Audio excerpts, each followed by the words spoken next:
अभी आप सुन रहे हैं महाशक्ति फिल्म्स का शानदार प्रस्तुति।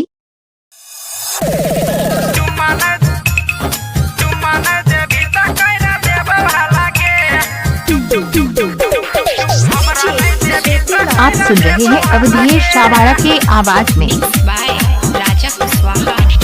छौरा छियो खानपुर सिमरी मधुबन वाला गे, छौरा छियो खानपुर सिमरी मधुबन वाला गे। चुम्मा नहीं देभी त कैरा देब भाला गे, हमरा नहीं देभी त कैरा देब भाला गे। जाने छियो कौन छोरवा से बतिया छही गे, जाने छियो कौन छोरवा से बतिया छही गे। चुम्मा नहीं देभी त कैरा देब भाला गे, हमरा नहीं देभी त कैरा देब भाला गे। महाशक्ति फिल्म समस्तीपुर, महाशक्ति फिल्म समस्तीपुर। सिंधी बालावधेश शावाड़ा।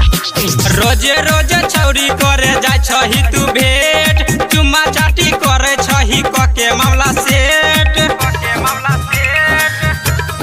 सुनी ना रोजे रोजे छौरी करे जाय छही तू भेट, चुम्मा चाटी करे छही कके मामला सेट। बिना भातार के बढ़े छो ऊपर वाला गे, केना बढ़े छो तोहर ऊपर वाला गे। चुम्मा नहीं देभी त कैरा देबो हाला गे, हमरा नहीं देभी त कैरा देबो हाला गे। महाशक्ति फिल्म समस्तीपुर।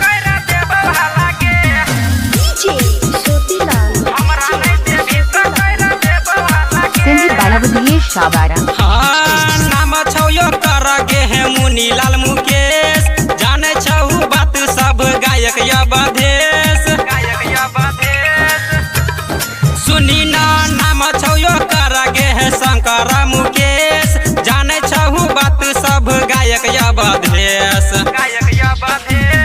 हमारा नहीं बुझे दोसर गाँव वाला गे, हमारा नहीं बुझे दोसर गाँव वाला गे। चुम्मा नहीं देभी त कैरा देबो हाला गे, हमरा नहीं देभी त कैरा देबो हाला गे। महाशक्ति फिल्म समस्तीपुर।